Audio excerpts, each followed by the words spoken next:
dit le vrai ou le faux? J'ai quelques cernes qui se sont creusées depuis. Il y a 2 ans, on était tous les 3. Ouais, Janvier 2024, aujourd'hui on est 10. Je dirais qu'ils ont grandi dans des milieux plus challengeants et ils sont plus compétitifs.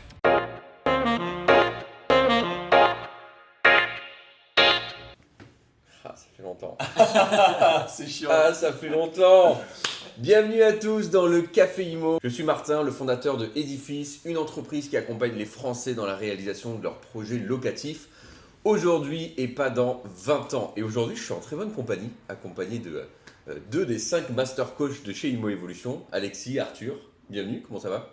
Trop content d'être là. Ouais, ça fait tellement longtemps qu'on n'a pas fait en plus un podcast à 3, ça me fait très plaisir. C'est la reprise, tu vois, ça me fait tout bizarre là. Ah, on n'a plus l'habitude, on Ouais. perd un peu le feeling. C'est vrai que ça faisait longtemps qu'on n'avait pas fait de podcast en plus.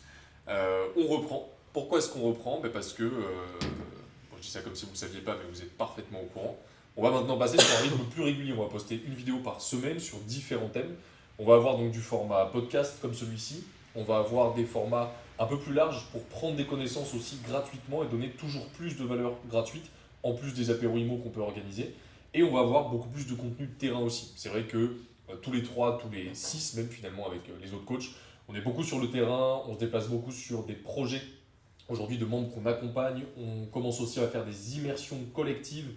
Demain par exemple, on sera sur l'immeuble de Martin qui va pouvoir nous expliquer en détail comment est-ce qu'il a optimisé un projet, que ce soit dans les travaux, dans les espaces et dans la rentabilité, comment est-ce qu'il a transformé un T3 en 3 appartements. Mais on va en faire une vidéo YouTube d'ailleurs. Et on va en faire une vidéo YouTube Voilà, justement. vous pourrez suivre le détail de tout le projet, comment j'ai fait 25 000 euros d'économie sur les travaux. Il y a tout sur ce projet, c'est intéressant. Il y a de la division d'appartements, de la création de surface, du hangar, du local commercial, des appartements à l'année et en Airbnb. Donc ça va être un mix assez sympathique. C'est pour ça qu'on va avoir pas mal de contenu. Donc toutes les semaines, tous les lundis soirs à 19h, on aura une nouvelle vidéo qui apportera quoi qu'il arrive de la valeur, hein, c'est toujours l'objectif. Et on commence cette année. Alors c'est la première qu'on tourne, mais c'est peut-être pas la première qu'on poste, il faut que je fasse attention. Ouais, c'est vrai. Mais on commence avec ce podcast. Pourquoi? Parce que c'est la rentrée. On est, C'est la rentrée, puis on a plein de choses à vous annoncer. Déjà, vous avez vu le titre de la chaîne YouTube qui a changé. C'est plus Imo Evolution, on a basculé à Edifice, Edifice Club Imo. Alors pourquoi Edifice? Pourquoi Edifice? Pourquoi Edifice? Pourquoi Edifice? On avait envie de changement sur 2026 parce que l'entreprise se développe, on a de plus en plus de personnes. Avant Imo Evolution, c'était Martin, un peu tout seul de son côté. Et aujourd'hui, dans la structure, on est quasiment une dizaine. Donc voilà, on avait envie de... Comment je peux dire ça? De changer, d'évoluer. C'est une quoi. évolution. Ouais, c'est une évolution et Edifice, on trouvait que ça représentait mieux un peu ce qu'on voulait incarner en fait sur les années à venir, ce côté où on a envie de bâtir quelque chose de gros, bâtir quelque chose d'intéressant et aider beaucoup de gens à réaliser leurs projets. Donc Edifice, et puis ça sonne mieux aussi, non? Ça sonne un peu mieux, Imo Evolution. C'est pas mal, en plus on a fait faire un logo quand même avec un vrai graphiste, qui nous a fait un truc un peu sympa, c'était pas un logo Canva, donc voilà, c'est la transformation en marque. C'est ça, on est passé du logo Canva fait par Martin il y a C'est 4 ans. à un vrai logo graphiste plus sympa. Exactement, et puis voilà, donc ça fait un peu de changement. D'ailleurs, super intéressant, partagez-nous dans les commentaires ce que vous pensez du rebranding de la marque. Voilà, Edifice Club Imo, Imo Evolution, partagez-nous un peu ce que vous en pensez. Ouais, on a mis la question sur Instagram et tout le monde était plutôt conquis. Donc ça c'est le premier gros changement, surtout. Ouais. Mais aujourd'hui, et c'est pour ça aussi qu'on fait un peu ce podcast à 3, c'est que c'est un peu une date anniversaire. À quelques jours près, on est le 9 janvier. Avec Alexis, on avait commencé à bosser avec toi le 12 janvier d'il y a 2 ans. Donc Ça passe vite. Hein. 2024, hein, c'est ça? C'est 2024. 2024, ouais. C'est ça. Peut-être toi, t'avais commencé un tout petit peu avant. J'avais non? commencé, mais Une semaine avant. Ah ouais? j'avais joué à une semaine. Une semaine avant. Et ouais. Tu es donc mon aîné. Ok. Ça, je savais pas. Mais monsieur préparait sa demande en mariage, Ouais, c'est ça, alors... il pouvait pas être partout. Je pouvais pas tout faire en même temps. Donc ouais, maintenant 2 ans que vous êtes dans l'entreprise, alors ça fait quoi? Ça fait quoi de bosser avec Martin? On dit le vrai ou le faux? J'ai quelques cernes qui se sont creusées depuis. J'ai perdu du poids, j'arrive plus à aller au sport comme je veux, c'est difficile. Non, c'est très cool, mais c'est surtout 2 ans. En 2 ans, même nous, on a fait plein de trucs. Hein. À la base, quand on a commencé, on faisait même pas de coaching. Il y a 2 ans, on était tous les 3. Ouais, Janvier 2024, aujourd'hui on est 10. Tous les 3, pas de bureau. Pas de bureau non plus. Chacun chez C'était, soi, on se voyait beaucoup moins, Ouais. mine de rien. Et à l'époque, c'était plutôt des missions de setting, etc. C'était en fait dans l'organisation des apéros IMO finalement, parce que ça fait des apéros IMO, ça fait presque 3 ans que t'en fais. T'avais commencé un tout petit peu avant, non, longtemps avant qu'on arrive, 6 bons mois avant qu'on arrive les apéros. Ouais, ça faisait 6 mois, ouais. Ouais, c'est ça fait longtemps. Ouais. Et à l'époque, c'était plutôt des missions de setting, et aujourd'hui, ça a bien changé, quoi. Toi, finalement, maintenant, tu C'est t'occupes ça. de tout le développement, Complètement. de tout ce qui est coaching, accompagnement, de s'assurer que la structure, elle accueille toujours mieux un peu les différents membres. Mais ce serait intéressant, peut-être une mini présentation des deux là pour les dernières personnes qui viennent nous rejoindre là, en ce début d'année. Peut-être Arthur, tu peux commencer. Donc Arthur, responsable opérationnel, est-ce que tu peux expliquer un peu qu'est-ce que tu fais, c'est quoi les missions, Ouais, les tâches chez Imo Evolution et en plus, l'expertise évidemment, précise que tu as. bien sûr, mais ça change un peu aussi, ça change souvent. C'est normal parce que ça se développe et donc il y a des nouvelles choses. Le rôle principal, ça reste pour moi en tout cas celui de coach, quoi. Comme Alexis et comme Linda, ça reste d'accompagner les clients.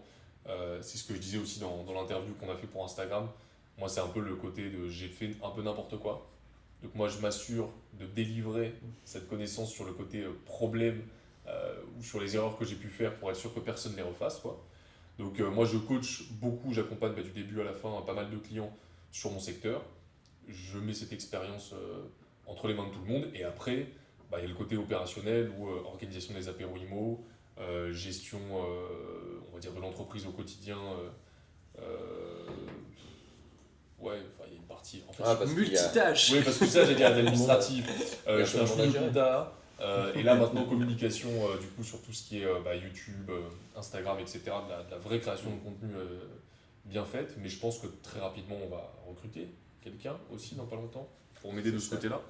Donc Arthur, grosse expérience sur les immeubles, il a fait pas mal de projets d'immeubles et également aujourd'hui c'est notre expert sur la partie financement. Donc si aujourd'hui vous galérez sur la partie financement, etc., la mission d'Arthur chez nous, c'est de vous aider à lever 250 000 euros auprès de la banque quand elle vous explique que vous pouvez lever que 150 en mettant tout votre apport. Donc on arrive à contourner ça avec son expertise. Et Alexis, expertise très différente et en même temps complémentaire. Complètement différent. Moi déjà je suis ancien client, donc c'est aussi différent par rapport à toi Arthur. Je C'est- suis le seul d'ailleurs. C'était en quelle année qu'on avait bossé ensemble? C'était il y a 3 ans. Bientôt 4, hein. 4 ans. Oh là là, ça passe vite. 2022, C'était 2022. Hein. 2022, 23, ouais, sur la limite. Ouais, ça 2022. passe super vite. Bah oui. Ah ouais, quand Je même. fais partie des premières sessions d'accompagnement. Ah Donc ouais. il n'y a pas Ouais. photo. Et c'est vrai que ce qui est ouf, c'est que du coup le pass. Je pense le qu'une passage- une des plus vieilles vidéos YouTube, ça doit être Alexis. Incroyable. Ouais. Ah ouais, moi j'avais 2023 en tête. Bah non, 2023 on était déjà propriétaire. Ah ouais, 2022, ça En fait, ce qui est dingue, c'est que du coup, d'avoir aussi ce parcours de l'accompagnement avant et l'accompagnement tel qu'on le fait à l'heure d'aujourd'hui, les évolutions, en 2 ans déjà. En 2 ans, les évolutions sur le parcours d'accompagnement, les différentes thématiques qu'on a apportées en plus, la qualité évidemment en plus. Moi, je trouve ça incroyable d'avoir pu vraiment, au fur et à mesure des mois qui se sont passés, pouvoir. En fait, on a apporté tous nos graines au fur et à mesure de l'évolution aussi du marché. On va en parler tout à l'heure. Moi, évidemment, j'étais sur le côté plutôt setting dans un premier temps. Donc, j'étais soignant avant, complètement autre chose. L'aspect commercial, ensuite le coaching est arrivé très rapidement et surtout qu'on a ouvert des nouveaux secteurs, des secteurs où tu n'allais pas Ouais. concrètement. Et c'est là aussi que je trouve dingue, c'est tous ceux qu'on a pu accompagner sur le secteur, on va dire plutôt nord pour les sudistes, et qu'au fur et à mesure. Pour les De toute façon, tout ce qui est au-dessus de Bordeaux, Voilà, c'est c'est ça. compliqué, quoi. Complètement. Et je trouve ça incroyable parce qu'à l'heure d'aujourd'hui, on est quasiment autant dans le nord que dans le sud, quoi. Bah ouais, parce que du coup, au final, le quadrillage, il est pas mauvais. Hein. Bah, Nous, on est avec dans- Martin, on est ici. Si on le résume, on est dans toute la France, quoi. C'est ça. Oui, c'est ça. Aujourd'hui. Bah, nous, on est ici à Biarritz, donc moi, je vais avoir un secteur Bordeaux, Bayonne, Toulouse, à peu près.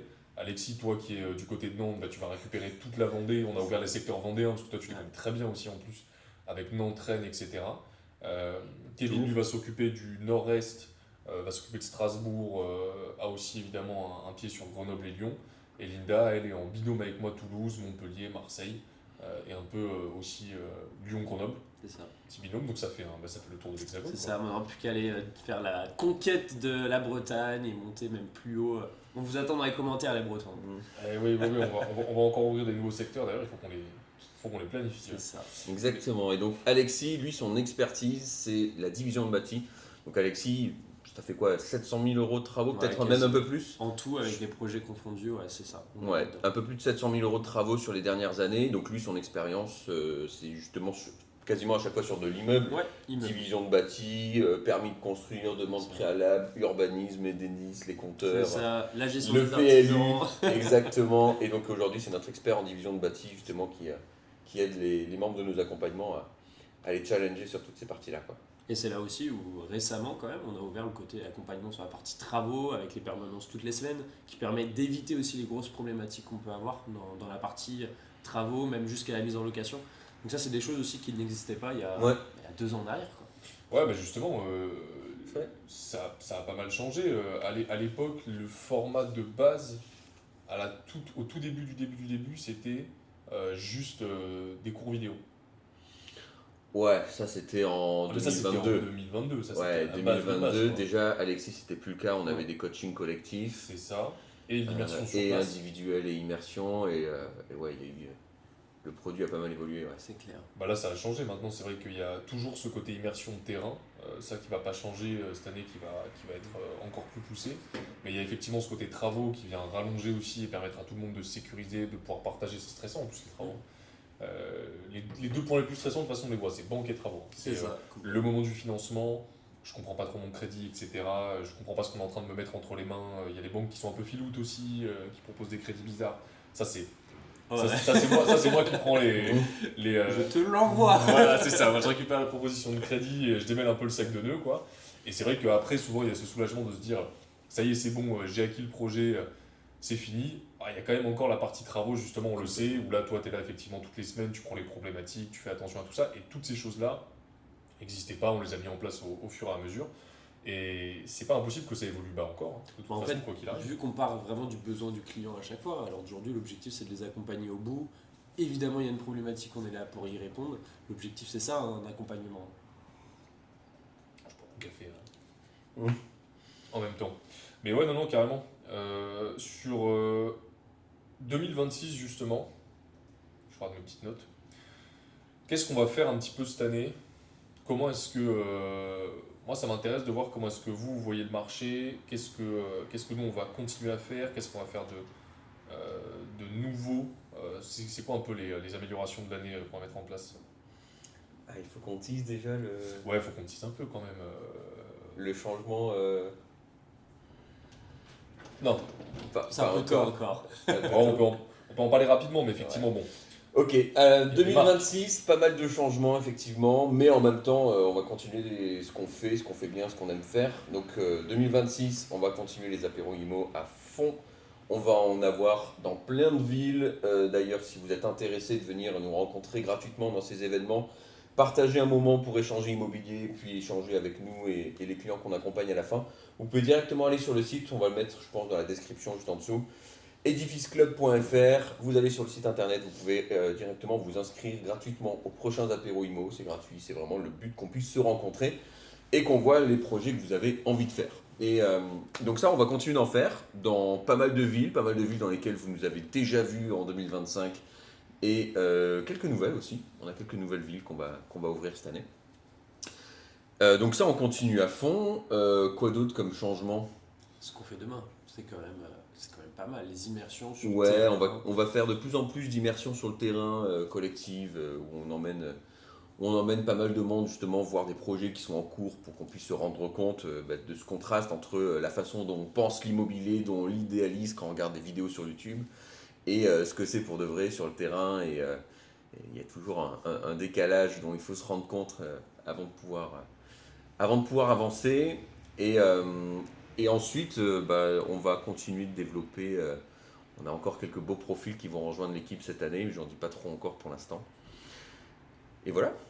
Majoritairement, ouais. Les apéros IMO, c'est vrai que c'est quand même important de le rappeler parce que certains peut-être ne savent pas ce que c'est, mais les apéros IMO, aujourd'hui, c'est un concept qui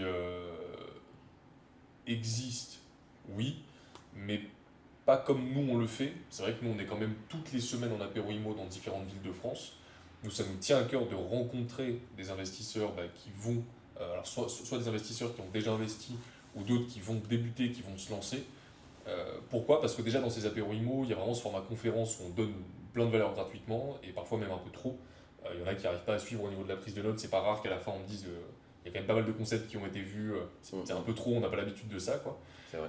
Et ça nous permet aussi évidemment de rencontrer les futurs membres de la communauté, ceux qui nous rejoignent, qui ont envie qu'on travaille ensemble sur leur projet, donc il y a vraiment ce point physique qui est très important. On va en faire encore plus, on va vraiment insister sur les apéros IMO cette année, donc très important de pouvoir s'inscrire. Tout est prévu à l'avance, là il y a tous les apéros IMO qui sont déjà prévus sur l'année. Je sais pas comment ça va être sur le site, on va tous les voir ou pas? Oui, on les verra. Non, sur Tu le verras site la internet, ville, tu du peux. coup. Ouais, c'est ça, tu sélectionnes la ville Ouais. la plus proche de chez toi, la grande ville la plus proche de chez toi. Tu laisses tes coordonnées et nous derrière on te recontacte pour te donner justement les informations. Vérifie aussi que si tu as le bon profil. L'idée c'est que si tu as envie de te lancer dans l'immobilier dans 5 ans, on priorise plutôt les personnes qui ont envie de se lancer maintenant. De toute façon, les apéros IMO, c'est très limité, hein. On est 40 maximum. Donc, On est très limité par la taille des salles et à c'est chaque ça. fois, les gens ne s'en rendent pas compte, mais à chaque fois on a entre 100 et 150 inscrits pour au final 30 présents parce que justement on sélectionne pas mal les profils. C'est ça. C'est pour ça que l'inscription, malheureusement, on aimerait pouvoir accueillir tout le monde, mais elle ne veut pas dire que tout le monde peut venir. C'est pour ça aussi qu'on va faire plus de contenu justement cette année aussi, format YouTube, etc.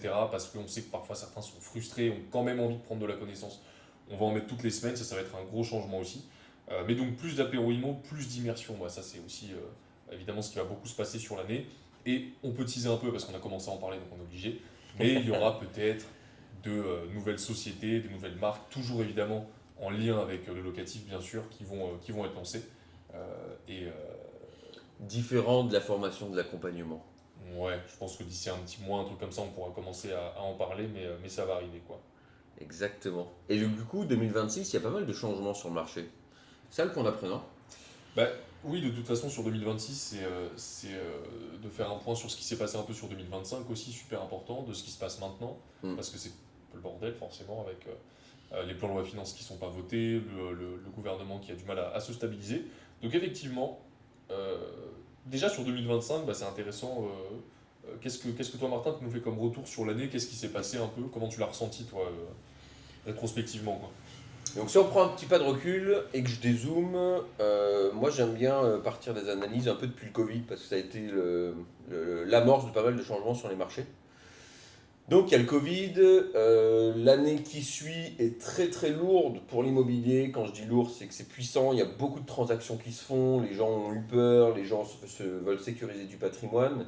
Et ensuite on est rattrapé par les taux qui explosent. Donc 2022, 2023, des années qui sont un peu sous la contrainte des financements. C'est pas facile d'aller chercher du financement, mais les marchés ne se sont pas encore effondrés. C'est plutôt sur 2020, fin 2023, 2024 et 2025 qu'on a justement cette grosse baisse. Et donc en fait, qu'est-ce qui s'est passé sur les dernières années? Surtout 2024-2025, on voit qu'il y a eu beaucoup de turnover au niveau des agences IMO. Vous avez vu le nombre de contacts qu'on a filés à nos clients cette année, puis les contacter, telle personne, elle bosse plus dans telle agence, etc. Ça, on l'a eu énormément, parce que il y a eu un peu une purge du marché dans les agences immobilières. Et donc c'est super intéressant, parce que vous allez voir que ça va nous servir à nous en tant qu'investisseurs sur 2026.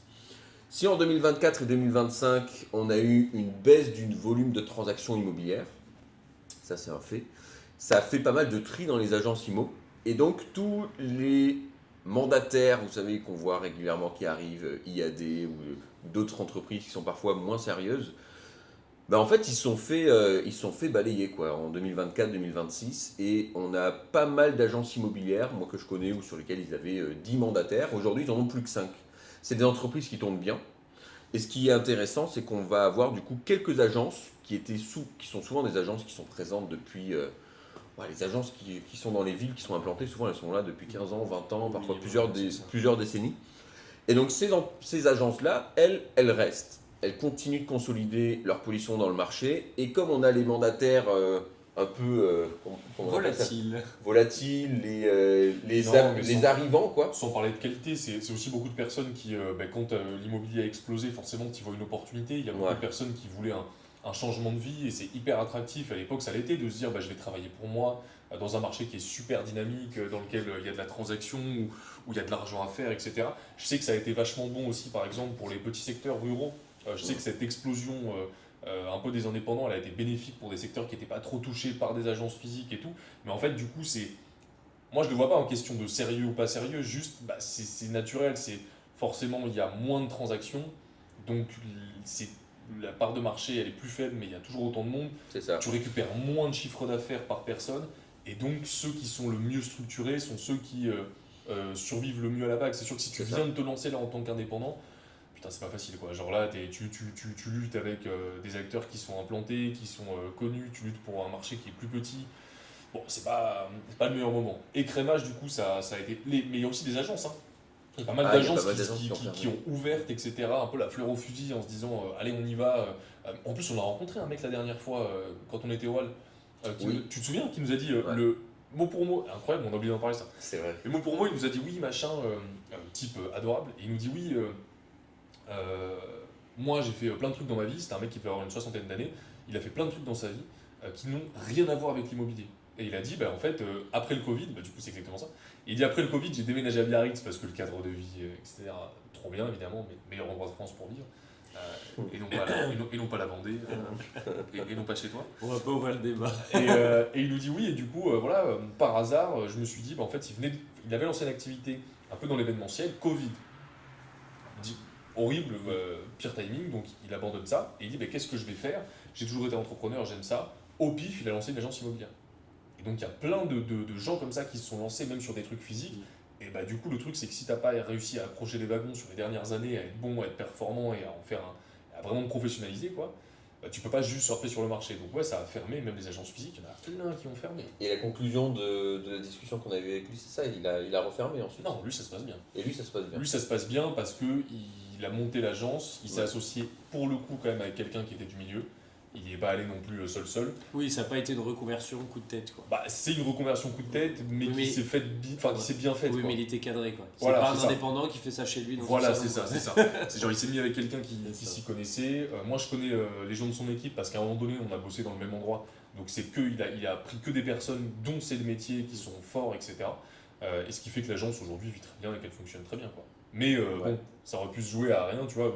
Celui qui se lance sans expérience avec personne, peut-être que c'est celui qui a fermé, du coup, là dans l'année, quoi. Carrément, de toute façon, on le voit, on a fait quasiment x3 comparé à l'année dernière sur le mois de décembre. On n'a jamais eu autant d'offres acceptées. C'est vrai que C'était c'est un mois de incroyable. décembre exceptionnel, ouais. Ouais. Ça, c'est un élément justement. Donc, chaque crise a ses opportunités. Certaines agences ouvrent. Certains agents immobiliers voient leur agence fermée aussi. Il y a eu pas mal de fermetures d'agences sur 2024-2025. Et donc, du coup, qu'est-ce qui se passe? C'est que là, on est aux abords de 2026 avec des entreprises, agences IMO qui sont implantées depuis longtemps, qui voient à nouveau les parts qu'ils avaient sur le marché des transactions augmenter.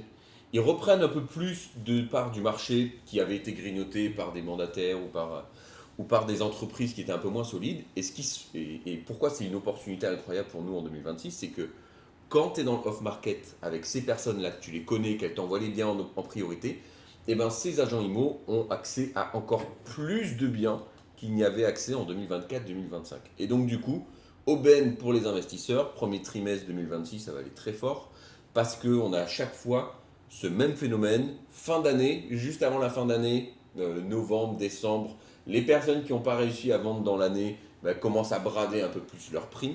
Et donc c'est une des raisons pour lesquelles là sur la fin d'année on a eu un record. On avait 3 offres d'achat acceptées chaque semaine, peut-être 5 dans la communauté. Mais même la semaine de Noël, on a même eu des financements acceptés. Je pense qu'on est sur une moyenne de 3 à peu près. 3. Plus Trois 3 sur tous les 3 cents. que 5, je crois. C'était à peu près ça. Ouais, financement accepté. en Ouais, fait, c'est ça. Sur des sessions à chaque fois où on a 40 personnes, tous les 3 mois, tous les 2 mois on a 40 surtout, ce personnes. qui est Quoi. ouf, c'est ce qu'Alexis dit aussi. Moi, ce que je trouve dingue, c'est qu'il y a des financements qui ont été validés entre Noël et le jour de l'an. Ouais. Truc qui Et- normalement Non, n'arrive arrive Chose qui jamais. n'arrive pas. Ouais. Et super intéressant aussi, on a eu le retour de plusieurs agences IMO qui nous disaient que cette année, ils n'ont pas fermé pendant les vacances de Noël. Donc c'est un peu libre à interprétation, ça peut être parce qu'ils n'ont pas suffisamment fait de transactions dans l'année, ou parce que justement la fin d'année était plus dynamique que le reste de l'année, et donc justement ils ont essayé de capitaliser sur ce mouvement. Et donc on a toujours le phénomène qui s'inverse sur le début d'année, qui s'inverse mais dans le bon sens pour nous, parce que ceux et celles qui bradaient sur la fin d'année parce que ça ne se vendait pas, et bien sur le début d'année, il y a d'autres personnes qui vont aussi se mettre à rebaisser les prix parce que beaucoup de nouveaux biens qui arrivent sur les marchés par rapport au nombre d'investisseurs. Et donc on a encore ce déséquilibre dans le bon sens pour les investisseurs, là sur souvent le premier trimestre, voire les 2 premiers trimestres de l'année. Donc super intéressant, il y a un momentum dont on va continuer de profiter là sur Et sur les justement, prochains mois. je checkais le chiffre parce que du coup, ce qui est intéressant, et c'est de ça dont il faut qu'on discute, c'est toi tu dis ça. Bon, moi je sais que c'est vrai parce qu'on travaille ensemble, c'est sûrement, et parce que je suis dans l'immobilier, mais tu vois, si on prend un peu les gros titres, BFM TV, CNews, Le Monde, etc., tu as un sentiment de, et moi je le vois, ouais, mais c'est pas le bon moment. Tu sais, Ouais. l'immobilier est en crise, c'est la merde. Ah ouais, Et c'est ce que ça. c'est ce que je te racontais la C'est dernière le fois. cliché. Attends, il faut qu'il nous raconte l'anecdote, elle est Je trop sais pas drôle. si je te l'avais raconté, mais je vais à Bordeaux, justement je pars en immersion sur les projets de Jérôme et Séverine. J'y vais en voiture et je me fais arrêter. Il y avait un barrage de gendarmes, très gros barrage de gendarmes, qui contrôlait tout le monde. Donc je me fais contrôler, etc. Je me mets sur le bas-côté, ils font leur contrôle, etc. Je discute avec le gendarme qui me dit oui, vous allez où, qu'est-ce que vous faites dans la vie, etc. Et je lui dis là je monte à Bordeaux pour des clients, je suis dans l'immobilier. Première réaction du gendarme, c'est, tu sais, avec un air presque. Blasé. Non, de pitié. Allez. Tu sais, un truc de genre. Vous êtes dans l'immobilier, mais ça va en ce moment, ça va pas être facile quand même, tu vois. Et puis moi, et c'est pas la première fois qu'on me fait ce retour. Et moi, je me forçais de lui dire, mais non, mais tout va bien, c'est génial, justement, ça explose. Et du coup, il est passé de la pitié à la surprise. Ah ouais, mais vous êtes sûr et Tu tout, sais, c'est bien. un peu comme dans les cryptos, Tata Jeanne là, qui te dit ah ouais, t'as entendu parler du Bitcoin et c'est le bon moment tu vois, de Ouais. revendre et de s'en délaisser. Mais là, ça. c'est l'inverse. Les gendarmes qui sont pourtant assez alertes à l'immobilier disent ouais, c'est pas le bon moment. Très etc. dans l'immobilier, Mais gendarme, en plus. Ouais. ils sont très Ouais. dans l'immobilier, les gendarmes, les pompiers, etc. Et donc, quand tu as ce genre de retour du marché, tu sais que ça fait peur et donc il y a peu d'acheteurs et donc Ouais, mais c'est hyper on intéressant. a un boulevard quoi. Mais du coup, le truc qui est fou, c'est comment est-ce que on explique peut-être avec plus de détails au lieu de juste jeter l'information. Comment Ouais. ça se fait que parce que le retour que tu fais, donc ça c'est un retour qu'on a du terrain avec les agents, etc. Mais on a aussi Linda et Kevin qui sont coachs dans la structure, qui eux ont passé plus de 10 ans et plus de 20 ans même pour Linda dans la transaction. Donc pour le coup, eux, ils sont amis encore aujourd'hui avec des agents, des directeurs d'agence, Ouais. des mandataires, etc. Donc eux, c'est des retours qu'ils ont là de maintenant. Et c'est ce qui valide aussi comme retour de les agences IMO, elles se portent très bien. Ça fonctionne très bien pour les acteurs plutôt solides du marché. Parfois, ils se sont débarrassés, on va dire, débarrassés, pas dans le sens mauvais du terme, mais on va dire les mauvais chasseurs, les mauvais agents Les avec qui ils bossaient, mauvais etc. éléments, quoi. Voilà, ils ont gardé les bonnes équipes. Ils ont fait péter le chiffre d'affaires par employé. Ça, c'est intéressant aussi, parce qu'au Ouais. final, les agences, elles gagnent plus en volume et mieux aussi, donc ils vivent même mieux. Et comment ça se fait qu'on ait un sentiment français global qui dit oui, l'immobilier, c'est pas le moment, c'est pas fou, c'est pas maintenant qu'il faut acheter, ça doit être dur, oh là là, mais dis donc, c'est pas facile, avec une réalité terrain qui est à l'opposé de ça. Moi, j'arrive même pas, moi, à expliquer la divergence entre les deux. Il y a eu plusieurs quand même alarmes sur la fin d'année. Le premier, je pense que c'est les députés, enfin pas les députés, mais à l'Assemblée, ils n'arrivaient pas à voter le budget 2026. Donc ça déjà, c'était source de pas mal d'angoisse pour pas mal de monde. Le projet de loi finance, ils ont fait une première proposition qui a été rejetée, une deuxième, c'est pas passé parce que le budget a été refusé. Donc c'est toujours pas effectif encore, on est en attente de dernières informations. Donc il y a pas mal d'investisseurs qui savent pas à quelle sauce ils vont être mangés. Et en fait ce problème-là, c'est toujours le problème pour les mêmes personnes, vous avez remarqué, c'est toujours des personnes qui, vous savez, font un peu leur déclaration des loyers eux-mêmes, font pas appel à des comptables, etc. Et qui comprennent pas les vrais leviers, ou tu sais, qui font un peu d'économie sur les travaux parce que comme ils font pas des super affaires, ils ont pas trop de marge pour tout rénover nickel. Et... Donc c'est toujours le même problème. Ou Et même, donc, c'est aussi ceux qui sont un peu seuls et isolés. Ouais. T'as des investisseurs qui sont pas radins, qui sont pas gras dessous, mais juste si t'es tout seul avec des informations de BFM TV, c'est dur aussi de te faire en fait, comprendre c'est rapidement. les réseaux. attention, je dis Les pas qu'ils réseaux. sont, je dis pas qu'ils sont radins ou gras dessous, grip-sous, on dit. Je sais plus. Ouais. Là, j'entends Radin des ou- expressions là. Radin ou grip-sous, non, je dis que comme ils achètent parfois un peu trop haut, parce Mm. qu'ils n'ont pas accès aux meilleures opportunités, ils sont dans l'obligation derrière d'essayer de faire des économies là où ils peuvent pour s'en sortir. Et en C'est un plus peu de la ça, catégorie touriste, quoi. c'est ça, C'est-à-dire et aujourd'hui, on est il y a dans tous un... les éléments, quoi. Ouais. Et on est dans un marché où il y a quand même dans pas mal de villes des contraintes importantes pour les bailleurs, il faut quand même en parler. Je vous prends l'exemple de Biarritz, parce que c'est celui que je connais le mieux là où j'habite. pendant 10 ans, on disait à tout le monde, achetez sur Biarritz, achetez sur la côte basque, vous pourrez faire du Airbnb, ça va toujours se louer, vous n'aurez jamais de problème avec ça. Et puis bam, 2023, loi de compensation, si tu achètes un appart pour le mettre sur Airbnb, tu as l'obligation d'acheter un local commercial, de le transformer en habitable, pour le louer en location à l'année, pour équilibrer le marché, pas juste pour prendre des mètres carrés et les mettre sur Airbnb, mais aussi pour en ramener sur le parc locatif classique. Donc première contrainte, alors que tout le monde, les élus, les mairies, tout le monde essayait d'attirer les investisseurs. Et en fait, quand aujourd'hui tu vas dans le sens général de l'investissement, que tu suis un peu la masse, tu te fais toujours niquer à un moment donné, et c'est vraiment une dinguerie ça en France. Moi j'ai l'impression, pour de vrai, que les mairies, pour certains, c'est des voleurs quoi. Ouais. Donc ils ont fait investir plein de monde. 2023, boum, t'as plus le droit de faire du Airbnb.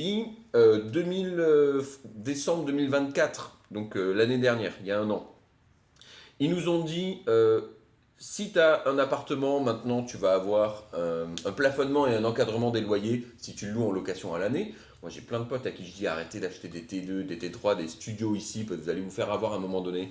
Ça n'a pas loupé, ils mettaient le T2 à 800 euros par mois ou à 700 euros, les prix sont un peu élevés sur la cote. Et maintenant avec l'encadrement, ils sont obligés de le mettre à 600 ou 550.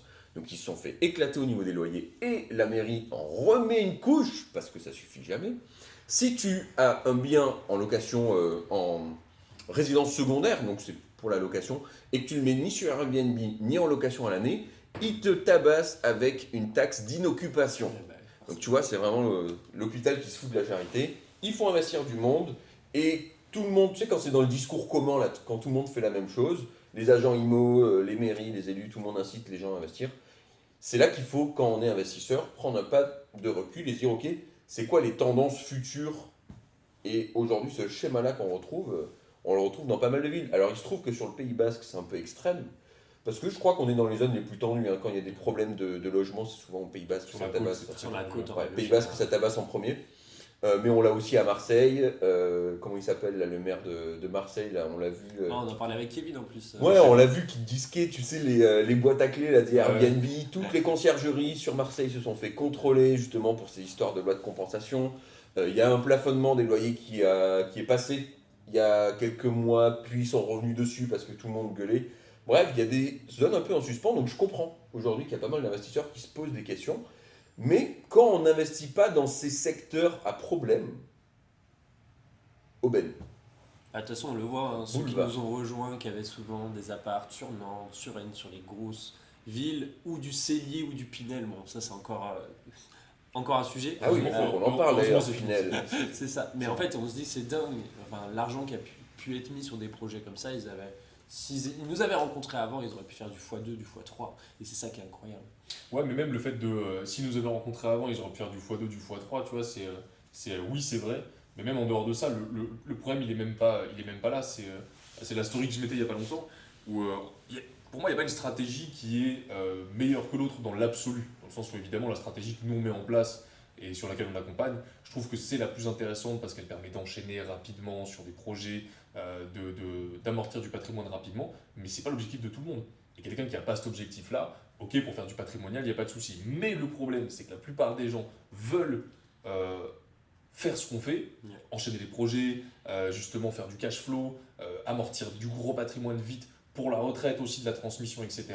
Et après te font un studio étudiant ou justement du neuf et de la défisque. Et c'est juste que quand tu mets pas la bonne solution sur le bon problème, bah, du coup tu continues à avoir le même problème avec même plus de problèmes, tu vois, genre le nombre de celliers et tout qu'on s'est récupéré, maintenant je dois le revendre. Les En Pinel. fait je me rends compte Les que ça me Pinel. rapporte rien, entre ce que je perds à la revente et ce que j'ai économisé fiscalement, ça me tue.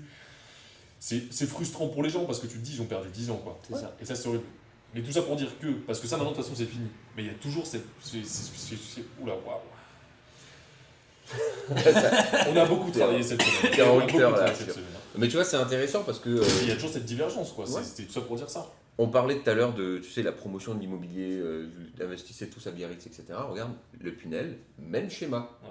Tout le monde, il y a même l'État qui faisait de la publicité pour que les gens investissent dans du Pinel à un moment donné. Vous savez, vous en entendiez parler à la radio, vous en entendiez parler partout. Mais aujourd'hui, c'est fini. Et je peux vous garantir qu'on a eu un nombre d'achats d'anciens Pinel par les membres de la communauté. Moi-même, ça m'est arrivé quand j'avais acheté. L'achat-revente là que t'avais fait à beaucoup. Quand j'avais acheté il y a quelques temps en achat-revente, le mec, il avait, j'ai plus les chiffres exacts, je vous l'ai fait à peu près à la louche, mais c'est dans cet ordre d'idée-là. Un bien qu'il avait acheté neuf sur plan à 270 000 euros, moi derrière, je l'avais récupéré à 210, 6 ans après sa détention, quoi. T'imagines ? 6 ans après, tu revends 70 000 euros en moins, et attention, 270, il y a les frais de notaire que tu rajoutes à ça, et puis c'était pas aménagé à l'intérieur, il fallait qu'il fasse des travaux. Quand je lui ai racheté 6 ans après, il avait encore 70 000 euros d'hypothèque qu'il a dû mettre de sa poche pour compléter la différence, solder le crédit à la banque. Ouais, non mais c'est compliqué. Bah c'est chiant quand ça t'arrive quoi. Alors, que du coup là... Il y en a aussi qui s'en sont très bien sortis avec le Pinel parce qu'ils n'avaient pas du tout le temps d'investir et ils ont été dans un endroit qui a fait plus 50, Oui, plus des fois, il y a des 60%. belles mais c'est très rare. rare. Moi j'ai pas beaucoup Mais d'exemples de c'est ça. rare. Ouais. Et c'est ça le piège aujourd'hui, c'est que l'immobilier, on sait que c'est le placement préféré des Français, mais quand il y a une direction qui est trop évidente, il faut essayer de regarder là où les autres vont pas parce que dans 95% des cas, ça finit pas bien. Ouais, mais moi la divergence, moi je l'explique que par un élément, moi j'en suis convaincu, c'est que les gens ne se concentrent que sur les taux. Et les taux, le taux c'est important quand tu achètes une résidence principale. Ouais. Ça c'est très important. Le taux, plus il est bas quand tu achètes une RP, mieux c'est. Parce que tu sais que tu vas l'amortir sur 25 ans, tu veux payer le moins possible. Et donc forcément, taux bas égale mensualité basse, moins d'intérêt. Mais quand nous on investit, et je pense que c'est ça qu'il faut marteler aussi, parce que les gens, peut-être qui ouvrent ce podcast, se disent putain mais c'est trop bizarre. Pourquoi eux ils font de l'immobilier maintenant, tout de suite? Comment ça se fait que moi j'ai grandi, comme nous. Non, toi t'étais un peu avant toi. Toi t'as commencé en 2019. Ouais. Toi t'étais un petit vénard. Moi j'ai commencé en 2022, toi aussi, quasiment dans ces jours-là. Nous on a vécu l'immobilier que dans la crise. Bon, toi aussi quasiment au final, mais Ouais. nous, et pourtant ça fonctionne à fond. Genre on s'en sort très bien, ça nous a rapporté beaucoup d'argent, ça nous a permis de créer du patrimoine et tout, jeune en plus, donc c'est top. Et du coup, quelqu'un qui ouvre le podcast là se dit mais c'est pas possible, comment ça se fait que eux ils sont sur le maintenant alors que tout le monde dit ça? Parce que je pense que si tu regardes pas mal de podcasts qu'on a fait, ça doit faire 1 an et demi qu'on dit c'est maintenant, c'est maintenant. Ouais, c'est maintenant, c'est À maintenant, chaque fois c'est on dit maintenant. c'est maintenant. Mais toujours. Mais parce que la RP c'est peut-être pas maintenant, Ouais. mais le locatif c'est maintenant, il faut scinder les deux. Parce que moi je me fous que, c'est un truc que je l'ai dit dans les 14 derniers podcasts je pense, que les taux moi ça m'impacte pas, je m'en fiche. Et là on est dans un timing de marché pour l'investissement locatif qui est fantastique. On a une pression à la location qui est super forte. On le voit à quoi? On le voit par exemple, on le voit nous quand on loue, ça part très vite, mais pour des gens qui n'ont pas forcément de biens, on le voit avec l'État qui rétropédale par exemple sur le DPE. Oui. Parce que le but du DPE c'est quoi? C'est de permettre au logement français d'avoir un certain standing énergétique pour éviter la surdépense d'énergie. L'idée est très louable et très bonne, mais à vouloir aller trop vite, on met des logements dans des catégories qui ne sont plus louables. Ça veut dire que je ne peux pas le louer si je ne fais pas de travaux. Or, il y a une telle tension locative que l'État rétropédale pour permettre de loger les Français. Parce que tu es dans un entre-deux où il faut que je loge un maximum de monde et en même temps il faut que j'incite les propriétaires à faire les travaux. Donc quand tu vois du coup qu'on revient sur des décisions comme ça, tu sais qu'il y a une tension, tu sais qu'il faut loger et que en plus avec la fin des programmes neufs, Ouais. voilà, c'est un peu la cata. Enfin, c'est la cata. De toute façon, on le C'est voit. pas la cata, mais, Mais ça a été synchronisé, hein, la fin des diagnostics. fin des diagnostics, Fin des rétropédalage diagnostics des DPE. durs et, Ouais. Puis on voit bien et que la là, fin sur du janvier, Pinel. ils sont revenus en arrière sur les DPE. Oui, mais c'est ça. C'est fin du neuf, rétropédalage DPE, parce qu'on anticipe que ça va encore se durcir, donc on essaye de remettre des logements. Donc tu sais que c'est tendu. Quand c'est tendu, ça veut dire que tu sais que ça va se louer, t'es plutôt tranquille, quoi. On est dans un Tendu, contexte de Natacha. marché. Ah ouais. Natacha, t'es tendu. Ah, c'est tendu là. Et les prix et tout, ça s'est calmé. Globalement, ça va, ça se stabilise. Il n'y a plus ces histoires d'inflation post-Covid qui ont fait peur, etc. Donc c'est plutôt OK. Au niveau des banques, ça va. Nous, on le voit sur l'investissement locatif. On demande un peu plus d'apport qu'avant sur juin. Enfin, entre juin et maintenant, ça a un peu changé. Surtout Mais sur les immeubles, quand même. On est La toujours majorité, immeubles. largement en dessous des 22,5 Ah bah oui. en moyenne que les Français mettent sur du locatif. Pourquoi? Parce que tu arrives avec des futurs revenus. Donc ça rentre en compte dans ton endettement. Plus facile pour le banquier de financer un business qu'une résidence principale, en tout cas dans de meilleures conditions. Et en plus de ça, on est dans un timing où il y a moins d'acheteurs parce que les gens sont effrayés par ce message BFM TV de C'est oui, pas le bon moment. c'est pas le moment, c'est pas le moment. Trop bien. Mais trop bien, si c'est pas le bon moment, c'est génial. Ben moi, c'est le bon moment pour moi, donc du coup, tu as plus de place. Et en plus, on a des agences IMO, on en a moins d'acteurs, plus facile de faire du off-market, plus facile d'aller chercher les bons biens, etc. C'est magnifique, quoi. C'est Puis on voit parfait. des sacrés négos en plus, là, avec les DPE à l'heure d'aujourd'hui. Les On a DPE. vu, là, depuis un an, quand même. il y a C'est des- quoi la plus grosse négo qu'on ait fait cette année en pourcentage ou en numéraire? Tu l'as en tête ou pas? Oh, moins 50 au moins. Moins C'est 50. pas Natacha Arnaud? Ah, je l'ai plus en tête. Combien ils avaient fait? Ah oui, avec leur menuiserie de la BF et tout. Mais parce là. qu'ils ont renégocié derrière avec les menuiseries ABF. Ils ont fait au moins Attends, 40 000 ou 50 000 de négo. Je peux Ah, peut-être je l'ai plus en tête. je peux peut-être retrouver l'information. Je crois que c'est 40 ou 50 000. Jérôme et Séverine, Non, ils non, sont c'était passés- bien plus que ça. Ah ouais? Ah ouais, c'était bien plus que ça. Ok. Parce que moi, du coup, le dernier en date que j'ai, c'est Jérôme et Séverine qui sont passés de 260 à 180. Ça fait 30%, je crois. 30%, c'est respectable. Ouais. C'est très bien, ça fait plaisir. Sur un immeuble. Mais je crois qu'on a fait plus. Moi, j'ai un 55% en tête sur une opération, mais je sais plus laquelle c'est. Oh, il y en a eu Pour moi, tellement. c'est pas Natacha Arnaud. Hein. J'ai plus le chiffre en tête. Bon, on retrouvera pour le prochain. Non, mais il y a des bonnes négos à faire. Mais voilà, donc, moi, la divergence, c'est juste ça. C'est en soi, pour moi, le message qui est public, enfin, qui est posté, qui est rabâché, il n'est pas mauvais, mais il s'applique pas au locatif, quoi. Et ça, je pense qu'il va falloir. Je pense qu'on va passer l'année à faire des podcasts sur ça. En fait. Dans chaque podcast, On ce va sera ça. matraquer le message. Bonjour, les taux sont élevés. Ce n'est pas grave. Ce n'est pas grave. Investissez dans du locatif. Réveillez-vous! Mais oui, et en plus de ça, bah, du coup, tu as l'épargne aussi qui est stockée là, avec toutes les lois qui permettent d'aller d'investir les fonds, on va dire, sur des placements, les lois Sapin 2 ou je sais pas quoi là, nécessaires pour la guerre et tout. Bon, du coup, en plus, c'est pas le meilleur contexte pour laisser son épargne dormir. Donc, non, moi je suis toujours aussi convaincu que c'est bon. Et pour donner quelques chiffres d'ailleurs, nombre de transactions envisagées sur 2025, on n'est pas très loin du million. Alors- 25 ou 26? 2025, fin d'année 2025 sur l'année 2025. Et Ok. il y a l'année dernière ou l'année d'avant, je sais plus, je les confonds, je crois qu'on était à 700 ou 750. Ouais, On était passé de 1,2 million à. on est Ouais, descendu la descente. sur un 700-800 là. C'est ça. Et effectivement, on est sur le début de la reprise. Bah, il y a eu l'écrémage et là maintenant c'est la reprise. Ouais. Le million de transactions, c'est quand même pas rien, c'est beaucoup, c'est énorme, 1 million de transactions sur 2025. Et c'est De- pareil, juste ce chiffre, ça va à l'opposé de ce qu'on voit globalement, quoi. 1 million, c'est là où on en était en 2020, en 2018-2019. Attends, mais je vais trouver le graphique qui récapitule ça. T'as les année chiffres par ou pas année. de toutes les sessions confondues sur 2025? Combien de projets ont été signés? Est-ce que t'as en Oui. tête ou t'as que les chiffres totaux? Oui, je les ai. On l'avait annoncé en plus dans un On point l'avait IMO. annoncé, c'était un point IMO, je me rappelle, mais j'ai plus en tête. Tu me prends au dépourvu là. Donc, c'est 165 projets qui ont été réalisés cette année dans la communauté édifice, dont à la louche 70 immeubles Ouais, c'est ça. et le reste de colocation.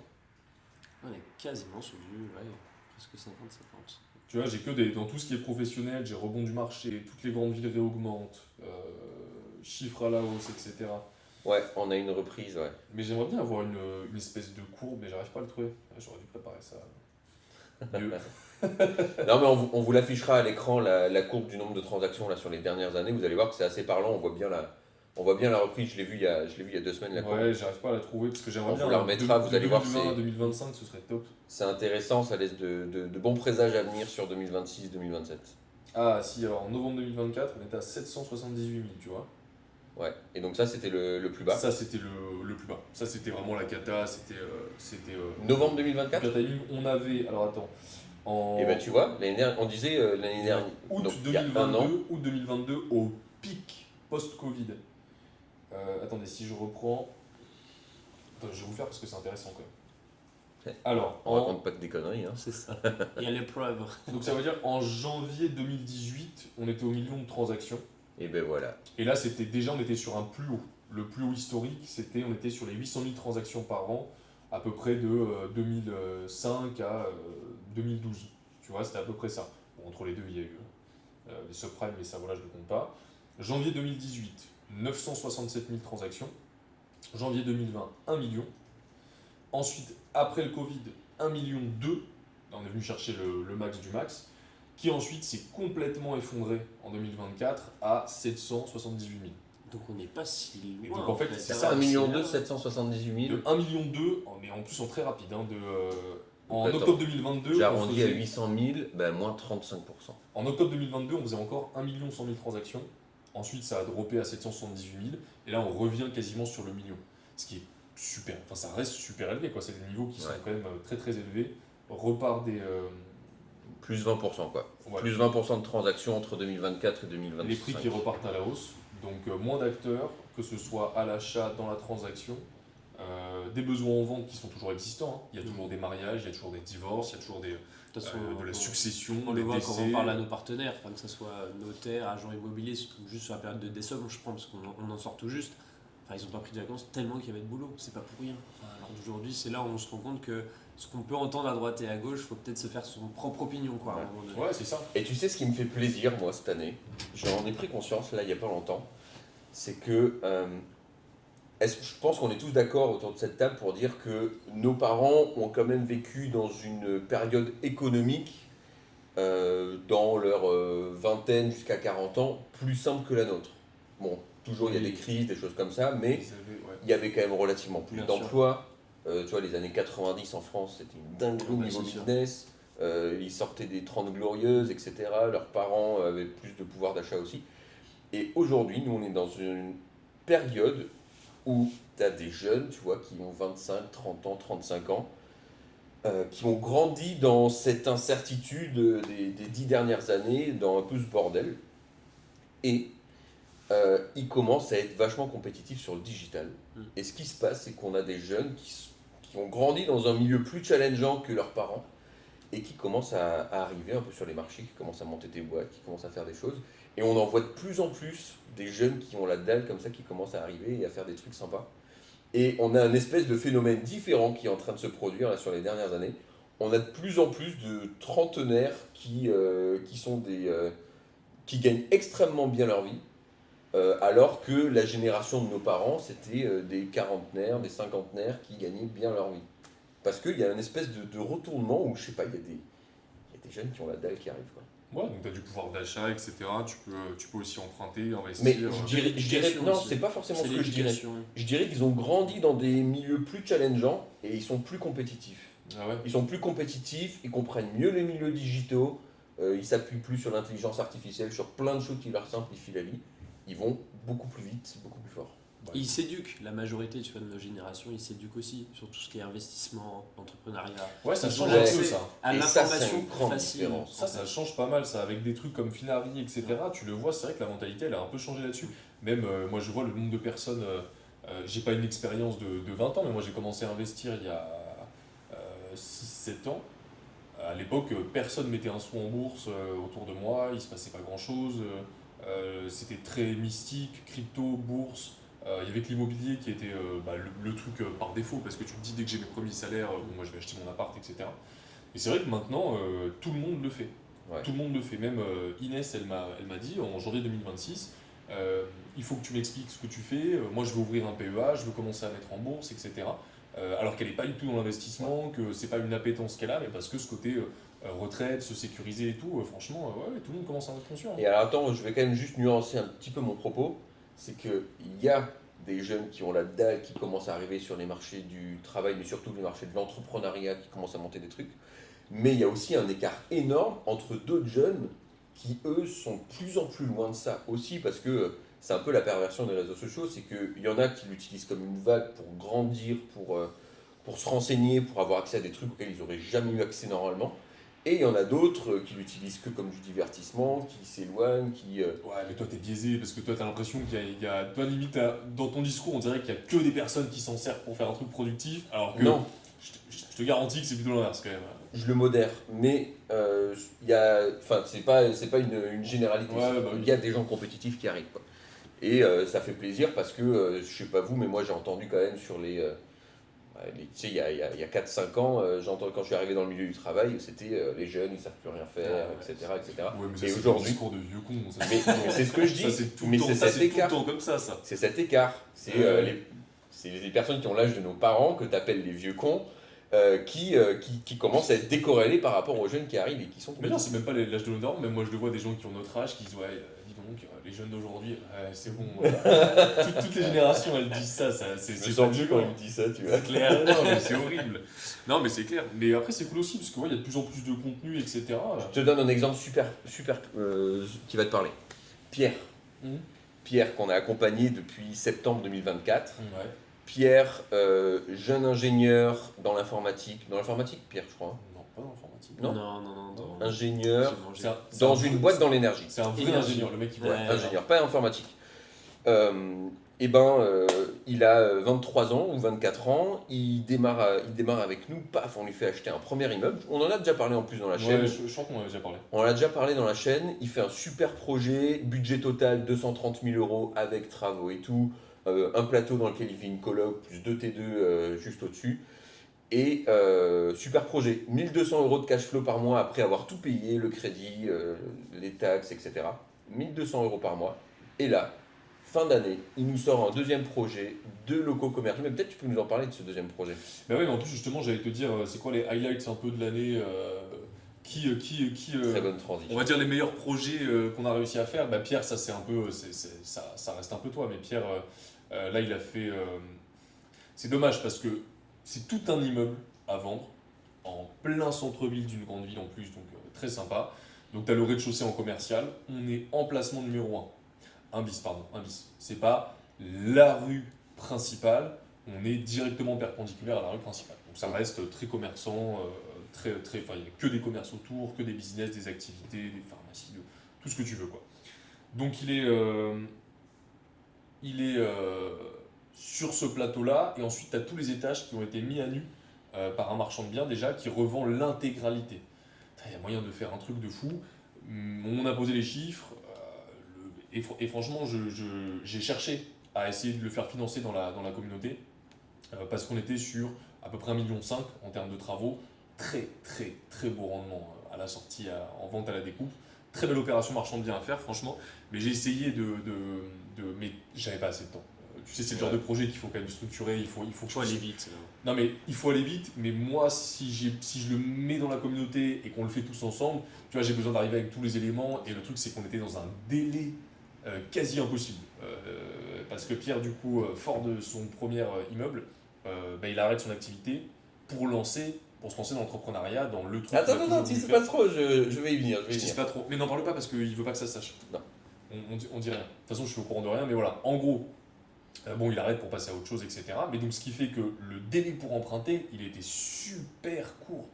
Parce qu'il allait très bientôt plus avoir de fiches de salaire. Forcément, du coup, ça avait bloqué au niveau de la banque.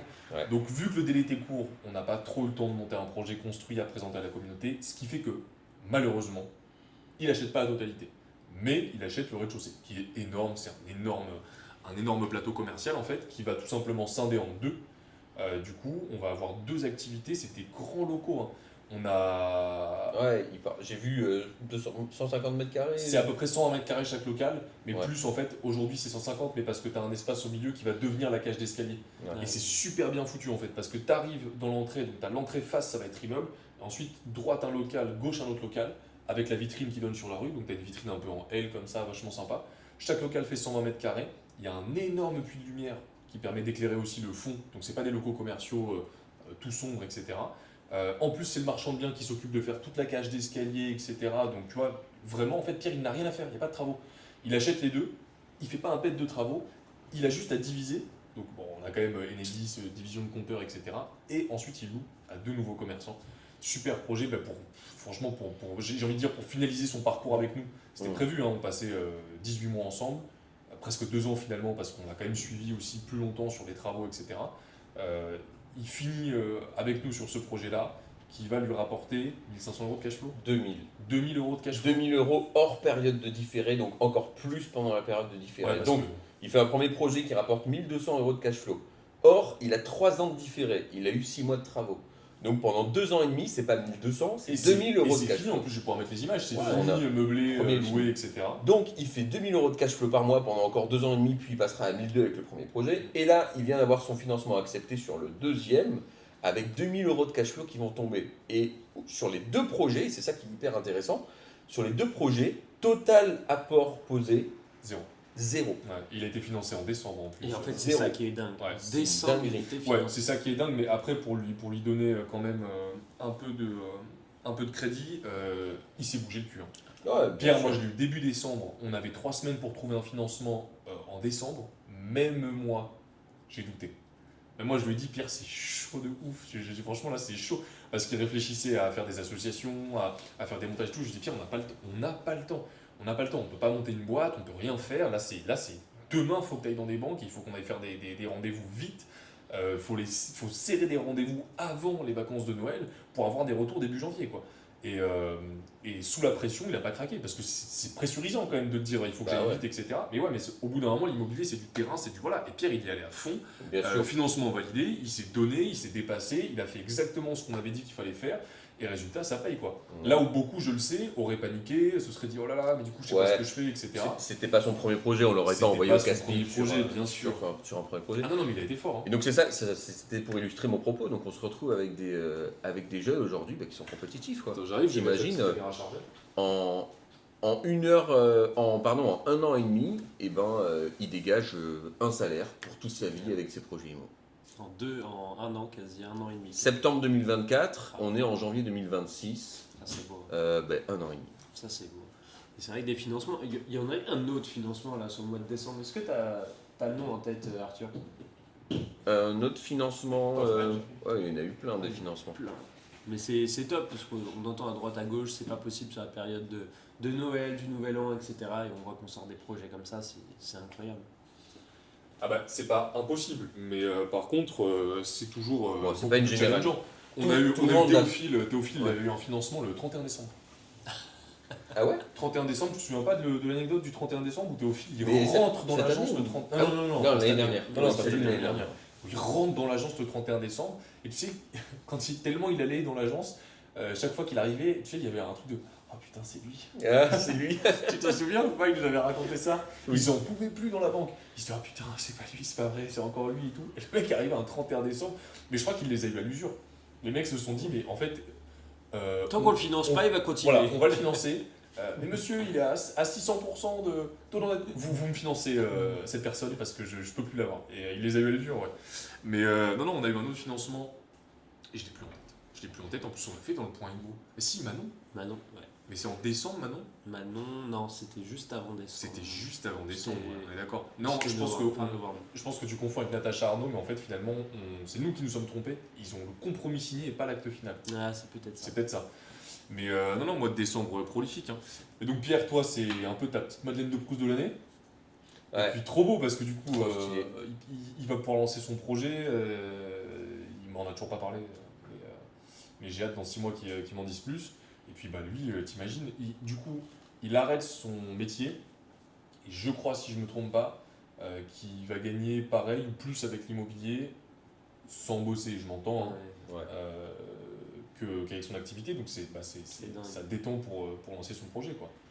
Toi, c'est quoi un peu la petite pépite de l'année? Notre Pascal. Arrivé à 60 ans avec une coloc à 90 000 €, qu'est-ce que tu veux de plus? Full refaite en plus. Full refaite. La cuisine a été changée, les sols. Je pense que c'est le projet à l'heure d'aujourd'hui qui est déjà le moins cher, je pense, dans toute la communauté à l'heure d'aujourd'hui. Sur une colocation de 3 chambres. C'est 90 000 €, tout compris. Hein. Tout compris. Okay. Tout compris, et on n'a quasiment pas de travaux à refaire en plus. Alors attends, il faut juste préciser quand même pour que les gens comprennent. Oui. Pourquoi on célèbre le projet le moins cher?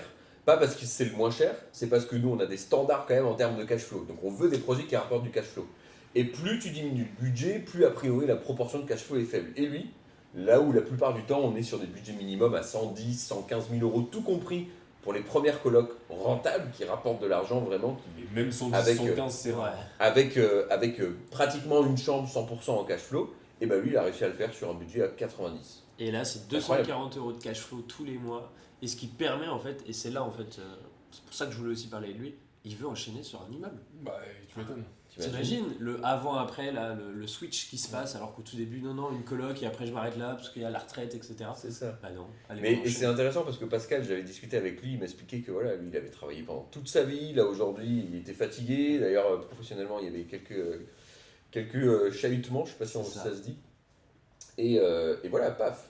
C'est quelqu'un qui attend pas après la retraite, après tout ça. Il passe à l'action, il est entreprenant, il prend les devants. Et voilà, il claque un projet à 60 ans, un projet de colocation, il va en faire un deuxième avant ses 60 ans. Quoi. Et d'ailleurs, c'est intéressant parce qu'au niveau du crédit aussi, parfois on se dit oui, mais quand on est vieux, c'est compliqué. Oui, c'est plus compliqué. Je peux pas dire l'inverse. On va pas aller chercher du 25 ans. Ce serait du mensonge. Ouais. Mais souvent, les gens n'ont pas l'info. et je la donne au cas où, il n'y a pas de règles, il n'y a pas de standard dans les banques. Genre, tu peux emprunter jusqu'à n'importe quel âge, concrètement. Arthur, 90 ans. Toujours, moi je serai là, toujours comme Théophile, un 31 décembre, j'y vais. Non, mais ce que je veux dire, c'est qu'il n'y a pas de règles, mais en moyenne, les banques essayent de ne pas délivrer du crédit au-delà de 75. C'est genre là, c'est dans les mœurs, c'est pas une loi, mais c'est dans Ouais, les c'est mœurs. vrai. Quoi. Donc c'est vrai qu'à 60 ans, tu vas moins. 25 ans, c'est très rare. Alors que les crédits se terminent pour les 75 ans. Oui, c'est ça, Pour que le ça. crédit se termine pour les 75 ans, en gros, c'est ça. Mais évidemment, il y a des solutions. Bah, si tu t'associes, toujours pareil, si tu as des sociétés, tu peux emprunter plutôt via des structures plus que via toi. Enfin bref, il y a plein de trucs toujours. Les évidemment. montages qui sont Voilà, différents. on n'est pas bloqué quand on a 60 ans, mais voilà, il y a cette petite limite parfois imposée par les banques. Et les gens pensent que ce sont des règles. Non, mais surtout, il y a des gens qui te disent oui, à 60 ans, c'est foutu, je peux m'emprunter. Si. Ah, C'est c'est juste comme les que- règles de l'apport, c'est comme les règles, une SCI, ça va pas sur du 25 ans. Enfin, il y a des Non, mais on-dit, c'est les on-dit qui Non, sont mais pas qui bons. sont pas faux, mais c'est que parfois, il y a ce qui est vrai, et puis il y a le moyen d'outrepasser ça. Oui, c'est vrai qu'à 60 ans, tu fais pas un crédit sur 25, mais tu peux si par exemple tu t'associes à la bonne personne. C'est toujours une question de moyenne. Bon, bref, ça, c'est pas le sujet. Et d'ailleurs, intéressant, tu pourrais peut-être nous parler un peu des dernières mises à jour bancaires là, sur fin d'année, début d'année qui suit, comment ça évolue un petit peu. Ouais, mais attends, moi je voulais faire ma petite Madeleine de Proust de l'année aussi. Laissez-moi me la péter. Voilà. Non, mais moi cette année, c'est peut-être aussi parce que c'est l'un des plus récents, mais moi le projet, la situation qui m'a le plus marqué, c'est Jérôme Séverine. Ouais, trop stylé parce que. incroyable. Et en plus, je fais l'immersion de mémoire, je crois que je l'ai fait un 19 décembre. Donc c'est vraiment juste avant de Noël. partir pour les fêtes, etc. Tu vois, c'est pour des trucs comme ça qu'on fait ce métier. Mais quand ouais, même. mais trop stylé parce que, bon, Jérôme Séverine, déjà, évidemment, je les Adore. adore. Ils sont trop sympas. Je les vois super souvent, du coup, parce que je vais beaucoup à Bordeaux, etc. Et on est souvent ensemble après les apéros IMO. On va souvent manger ensemble, etc. au resto.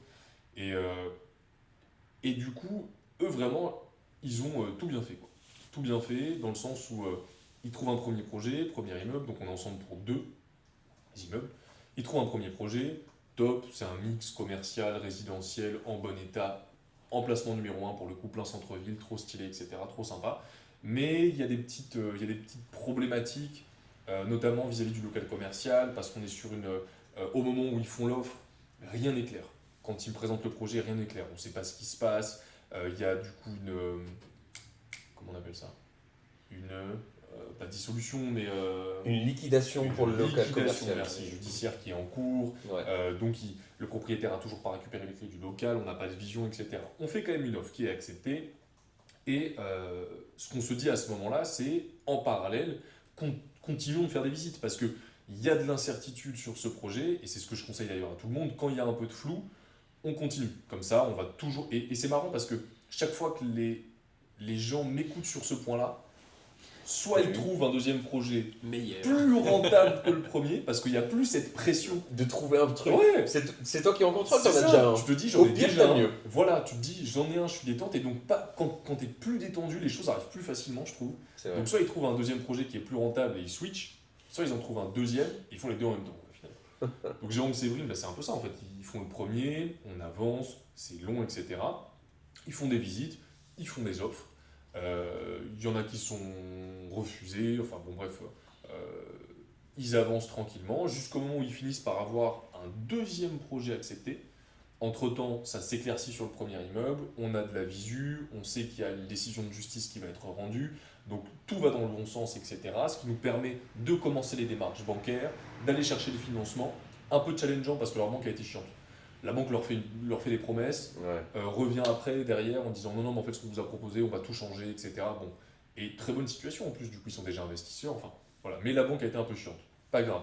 Ils arrivent à faire le financement, qu'ils ont normalement signé là, et ils ont récupéré l'immeuble, etc. Donc en parallèle, ils ont un deuxième projet qui est accepté, et, surprise, une offre qu'ils avaient faite, justement, sur un autre projet qui avait été refusé drastiquement, presque le propriétaire s'énerve, s'indigne, etc. Machin. Le propriétaire revient 6 mois après, en disant, bah, finalement, votre offre, on l'accepte, voilà. Ouais. Si c'est ok pour vous, on peut. Et c'est hyper Oui, intéressant mais parce que 5 000 euros de moins maintenant. moi, je l'aurais fait. Moi je l'aurais fait, mais ils l'ont pas fait et c'est quand même une Toi, belle t'es démo. devenu un pirate en négociation Non maintenant. mais juste si tu me refuses et que tu reviens après, bon bah écoute, oui mais entre temps moi j'ai fait des choses donc j'ai pas forcément les mêmes liquidités, je peux pas forcément faire les mêmes projets. Et, Ah, t'as raison. moi j'aurais tué le truc. Mais c'était à 260, ils l'ont à 180, c'est celui dont je parlais tout à l'heure.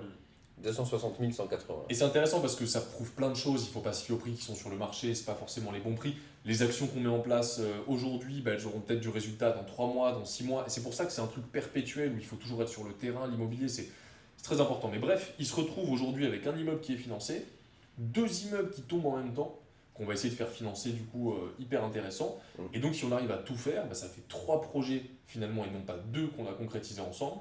Ça permet du coup aussi à Séverine de pouvoir switcher de taf et de faire un truc qui lui plaît plus que ce qu'elle fait maintenant, parce qu'il y a ce confort de se dire, bah voilà, il y a de l'argent qui est généré, Une plus, sécurité. voilà, plus du patrimoine, les 3 immeubles tout réunis, une fois tout refait, donc il y en a un sans travaux, un avec peu de travaux, un avec beaucoup de travaux, ils ont fait vraiment un nuancier de travaux sur les immeubles, quoi. Nuancier d'immeuble. Nuancier d'immeubles, mais tout cumulé, une fois que tout est refait, bah, ça fait quand même 150 000 euros de plus-value, donc ça fait presque 1 million tout cumulé, pas tout à fait, on n'y est pas, mais avec l'augmentation progressive de la valeur des biens, on va les atteindre, j'espère, tu vois, dans 5 à 10 ans, ça devrait être fait, plus ce qu'ils ont déjà. Enfin, moi, je trouve ça génial parce que c'est. Et encore une fois, attention, c'est des personnes qui. Enfin, ils ont bossé, quoi. C'est comme Pierre, c'est pas oui, j'ai regardé 3 vidéos, j'ai fait un call avec Arthur et tout m'est tombé dessus. Non, non, ils ont taffé, ils ont fait les visites, ils se sont arrachés et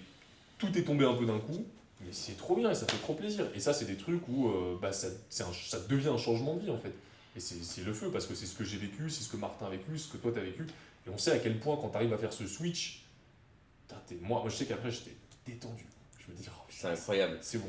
Et c'est intéressant parce qu'en fait, leur parcours d'investisseur, il s'est fait en 2 phases. D'abord, ils ont investi de façon tradie. Ouais, J'achète un studio. Ils avaient acheté un petit studio sur lequel ils n'avaient pas fait beaucoup de crédit. Puis ils avaient investi dans d'autres projets avec du crédit. ouais. Et en fait, un peu plus patrimonial. c'est ça, mais parce Ouais. que lui, il est comptable à la base. Donc, tu sais, c'était. La vision était assez long terme, on C'est verra ça. dans 20 ans, 25 Ouais. ans, quand le crédit sera Mais soldé. la vision est très bonne parce qu'effectivement, dans quelques années, génial, ils ont quand même des beaux investissements. Mais c'est vrai que dans la notion de Et avec tu des caches crédits tout de assez suite, courts. c'est vrai qu'il y avait des. Ouais, c'est vrai qu'il y en a qui Ils avaient sont fait des cool, crédits assez courts sur 10 ans, 15 ans. Et donc aujourd'hui, ils ont la quarantaine. Donc les premiers projets, il n'y a plus de crédit dessus. Ils commencent aujourd'hui à rapporter 1 000 euros de cash flow, quelque chose comme ça, plus les nouveaux. Et l'un des deux peut quitter son taf Ouais, bonheur. et vivre pleinement de l'immobilier. C'est la possibilité de passer plus de temps avec les gosses, parce qu'ils ont 3 enfants, c'est ça? En fait, c'est ça qu'il faut aussi préciser. 2 enfants. Ils ont Deux 2 enfants, enfants. plus leurs activités, et ils ont réussi à pondre 3 immeubles. Ouais. Ouais. Oui, c'est fort. Et d'ailleurs, Séverine et Jérôme, moi, ça me tue de rire sur les vidéos. Ils y allaient avec les enfants. Bah oui. Et du coup, c'est grave drôle C'est la parce que, tu sais, sortie familiale. T'as l'agent immobilier parfois qui a un peu pris de court avec les enfants qui courent partout dans l'immeuble, etc. Et t'as Jérôme et Séverine qui n'ont rien à foutre. Et ils sont là en train de filmer et tout pour qu'on puisse justement analyser derrière le projet.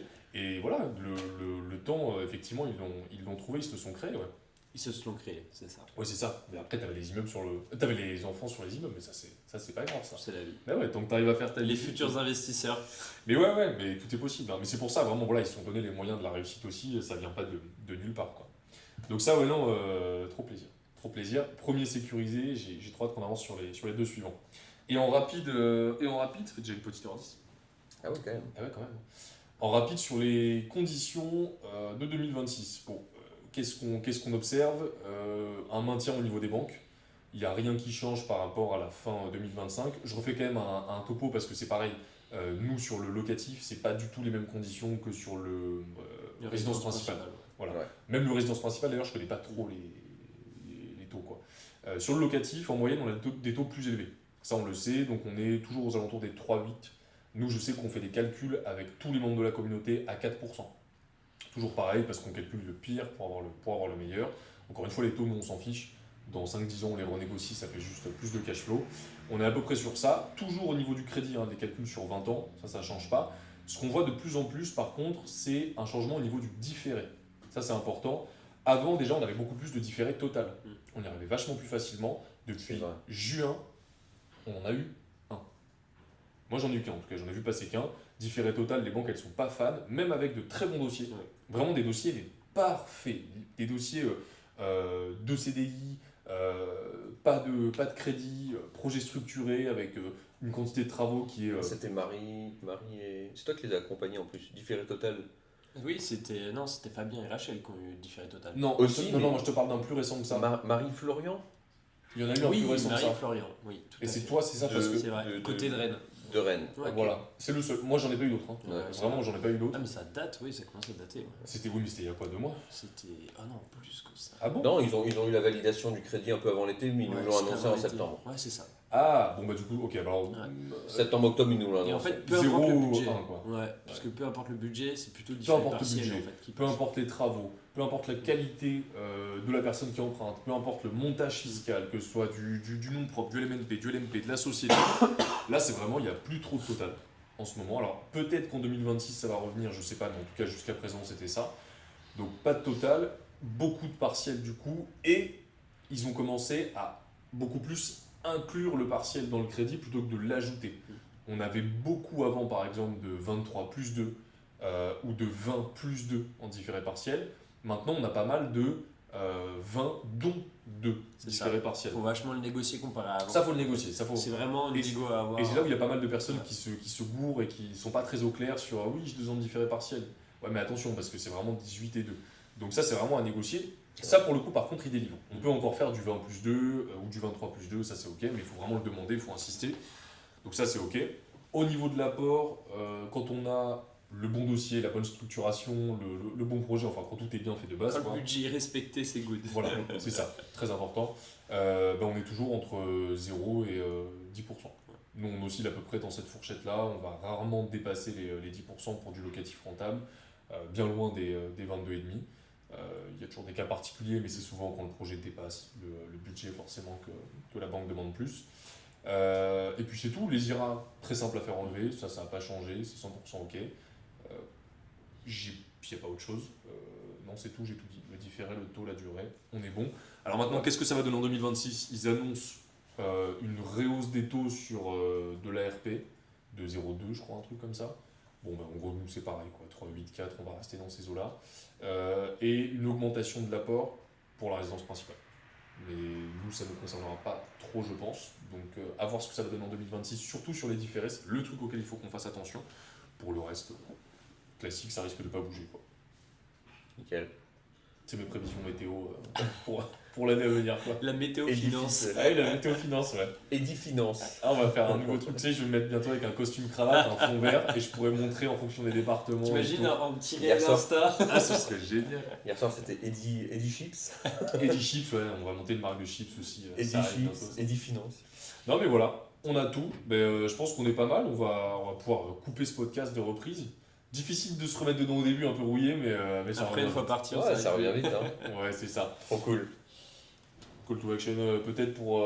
Call to action. Call to action, oui, Wow, on utilise des what termes. on utilise des termes. marketing. Voilà, non mais important pour les apéros IMO. Petit rappel effectivement sur la fin, tous ceux et celles qui ont envie de se lancer dans un projet en 2026 proche de leur secteur, dans les 1h, 1h30 autour de chez eux, et qui ont envie de découvrir un peu comment ça se passe l'investissement locatif dans le coin, avoir des tips, des ressources, avoir accès à des opportunités intéressantes, venez nous rencontrer aux apéros IMO. Petit rappel, le lien est toujours disponible directement sur le site édificeclub.fr. On vous remettra le lien qui s'affiche sur l'écran ou juste en dessous dans la description.